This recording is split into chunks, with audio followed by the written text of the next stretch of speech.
Insiders Extra, we want to bring back in our guest of this week, Sam Clovis, the Republican from Sioux City who is running for the U.S. Senate. Thanks for the time, sir. Thanks, Dave. Appreciate it. All right, we heard a lot of talk this week about the calendar, right. Next summer's calendar in particular. This was fascinating to watch as an observer because clearly this really gets into the weeds.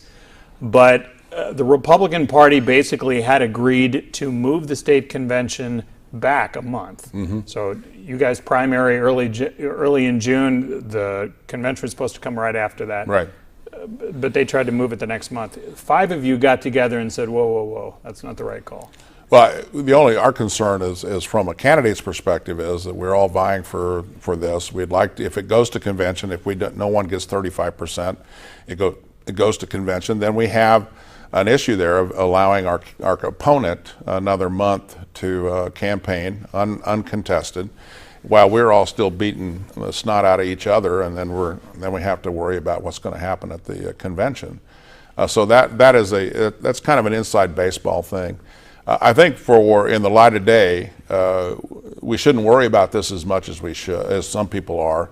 And I think this probably isn't the last we've heard on this issue. We're going to focus on our campaign. We're going to focus on the issues. We're going to keep pushing these things out here. We're going to go after Congressman Braley as we should. I mean, he's the opponent in this, and that's what we're going to concentrate on. I think some people don't understand how you don't like this. The other 4 candidates don't like this. Governor Branstad doesn't like it. Lieutenant Governor doesn't like it. Senator Grassley doesn't like it. So how the heck did this happen to begin with?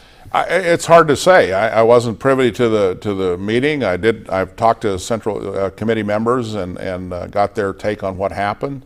I think that this is probably they thought it was a good idea, and again, it's inside baseball stuff. The Republican Party of Iowa thought that this was the right move for them, and we'll just have to wait and see how this plays out. I don't think they've heard the last of this. I guarantee you they haven't heard the last of it. Is there some kind of conspiracy theory at work here? You know, we've heard people float the idea, well, there's going to be a Ron Paul-like candidate. He's going to come sneaking in here sooner or later. You're all going to have this free-for-all. Nobody's going to get 35%.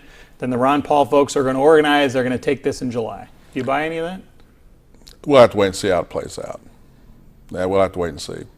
I plan on winning on June the 3rd, so I don't think good. So you'll get your 35%. You don't really care about it. I don't care. All right, back off let's talk about the race in general. So there are 5 of you out there right now. How difficult is it to separate from that field? So obviously, if you all stay in it, it's going to be quite a challenge to get 35%, especially if we see a couple more folks get in.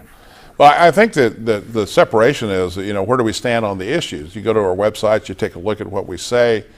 Even when you go listen to our stump speeches, I mean, we all know how long each of our stump speeches is. Yeah, we you know probably what we're know going them by to heart. say. We know all the lines. Yeah. And the good news is we all get along well. But I also think that right now you're starting to see, as this is really the challenge.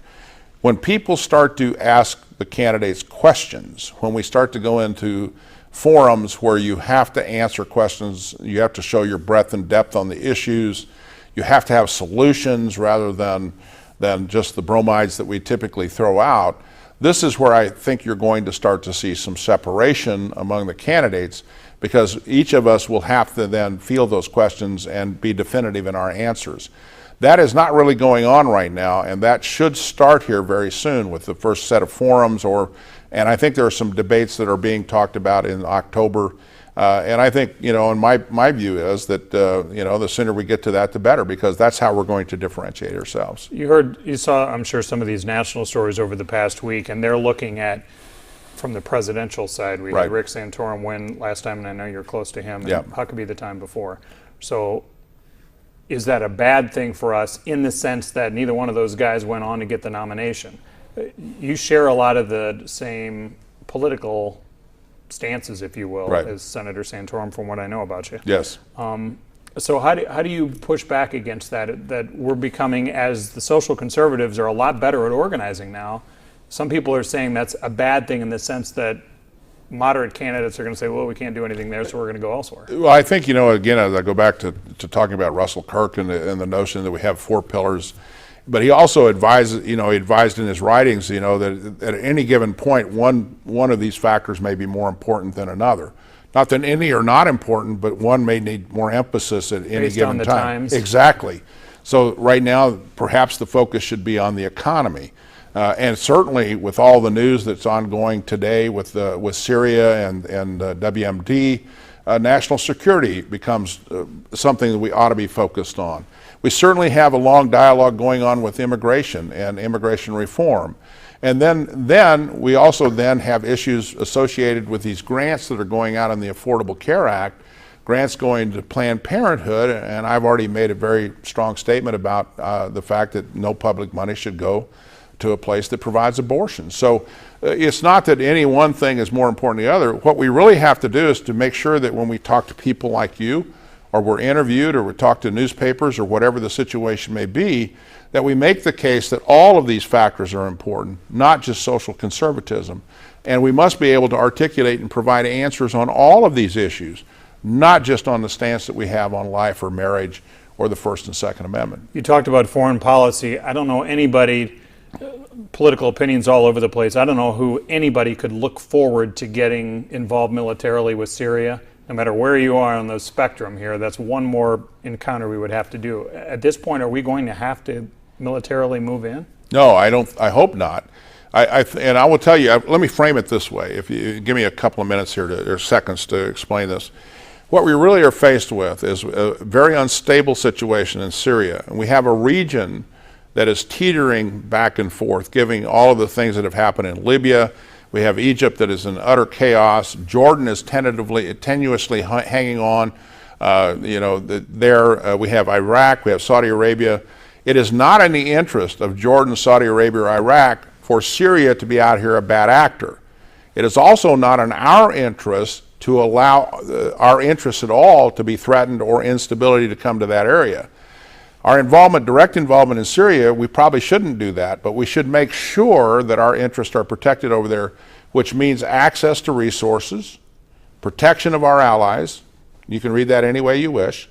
And that's really what we should be doing, is providing a calming effect and stabilization to the area. And if that means military action to contain it within Syria, then that's what we should do. At some point, how do you separate which country we get involved with? There are numerous countries, and we haven't even talked about them, where they have some kind of issue going on, not just that region. Turkey, I mean, Italy. Sure. We can talk about all across the northern littoral of Africa. We can talk about all of those countries over there where we have substantive issues. All of the Gulf states, if you go over and want to take a look at those are generally allies of ours. These are people that I've lived there. I've spent 2 years in that part of the world. So I've traveled extensively over there in that part of the world. So those are the things that we really must focus on, is where are our interests? What are our interests over there? And this administration has not articulated clearly what our interests are in the region. We are still in this drawdown dealing with Afghanistan and Iraq, and we still have no conclusion to this at all. We have no definitive exit strategy. We have no strategy at all with how to deal with all of the issues associated with the protection of our interests over there, because we haven't articulated our interests.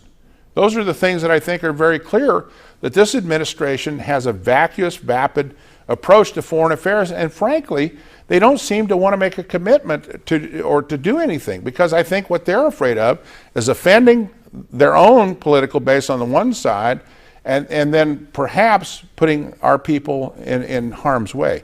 This is the one thing. I have a son in the military. I have a daughter-in-law in the military. I'm a veteran. I'm the brother. My brother was a veteran. My father fought in 2 wars. Generationally, we have understood what it meant to go out and fight and do things for this country. What I am concerned about is we have a commander-in-chief that absolutely does not get it. He does not get what it is that we're doing, and we might put our treasure and blood of this nation in harm's way for reasons that are more political than substantive for the protection of this nation's interests. That's what I'm concerned about. Much more to discuss on this. Sam Clovis, appreciate the time. Thanks.